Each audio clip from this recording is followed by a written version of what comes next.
Elle est là, elle s'est levée de bon matin, de bonne humeur. On va parler architecture avec Sylvie Adigard.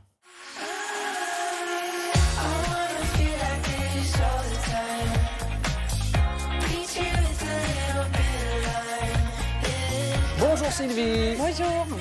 Mardi avec vous, on a visité la nouvelle poste du Louvre à Paris. Aujourd'hui, direction le bâtiment historique de la Bourse de commerce qui a fait peau neuve et qui devient le nouveau musée de la collection Pinault. Donc une réhabilitation, on peut dire, qui marie patrimoine et architecture contemporaine. Est-ce qu'on peut résumer comme ça, Sylvie? Exactement, bravo.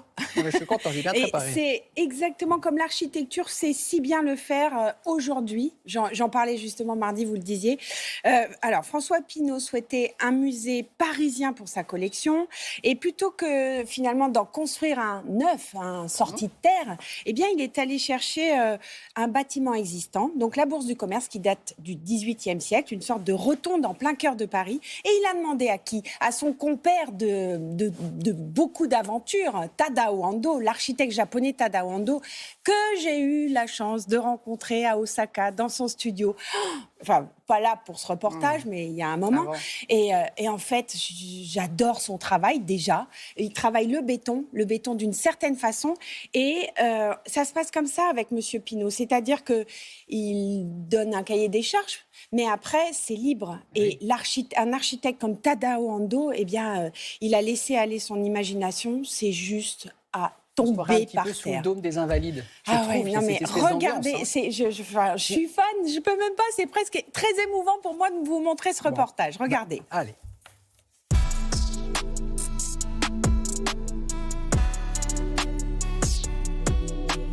Ce bâtiment a été choisi par François Pinault pour y installer sa collection, parce que c'est un bâtiment exceptionnel. C'est un bâtiment qui, par sa rondeur, témoigne des utopies architecturales de la fin du XVIIIe siècle. Ça a été la halle au blé de Paris à ce moment-là.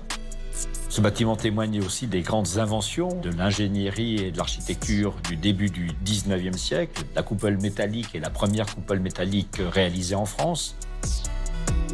Ce bâtiment témoigne aussi par le décor, notamment les peintures de la voûte, cette grande ambition qu'avait à ce moment-là l'Europe de commercer avec le monde entier, puisque les peintures de la voûte représentent le commerce de la France avec toutes les parties du monde. Tadao Ando s'est dit que pour ne pas contrarier cette très forte logique de l'architecture ancienne, il fallait installer dans le rond central un autre rond, ce rond de béton qui d'ailleurs traverse le bâtiment du sous-sol jusqu'au deuxième étage. Nous sommes au deuxième sous-sol et c'est intéressant ici parce qu'on voit la structure historique. Les structures primaires sont conservées, les planchers qu'on ne voit pas sont conservés et on voit aussi ici du coup le mur, le cylindre en béton qui est l'outil de la transformation de la Bourse du commerce sur elle-même, de transformer des bureaux en musée. Ce mur, il permet d'absorber un petit peu la réverbération et aussi puisqu'on a un éclairage au-dessus, il ne renvoie pas la lumière de l'éclairage, mais il prend la lumière. Et puis aussi, il renouvelle l'air et il reprend l'air. C'est-à-dire que c'est un ouvrage d'art, mais c'est aussi un ouvrage technique.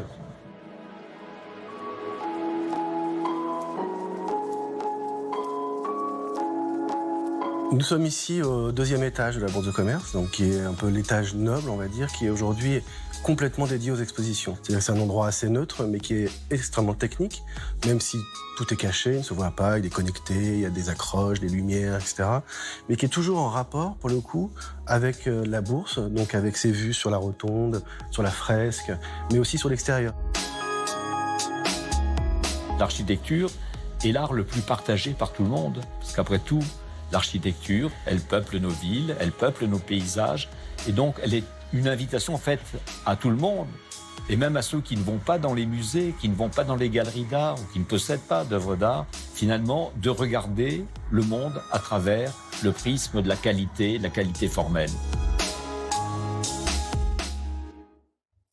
On a hâte que ça ouvre. Et alors là, lorsque nous avons tourné, les masques n'étaient pas obligatoires, je tenais à le signaler. Et surtout, les œuvres n'étaient pas installées. Là, elles le sont. Elles n'attendent que nous. Elles n'attendent que vous. Elles n'attendent que la décision gouvernementale de rouvrir. Oui, j'irai voir. Oh là là. Vous avez vu, je suis fan. Bon, voilà, je suis fan.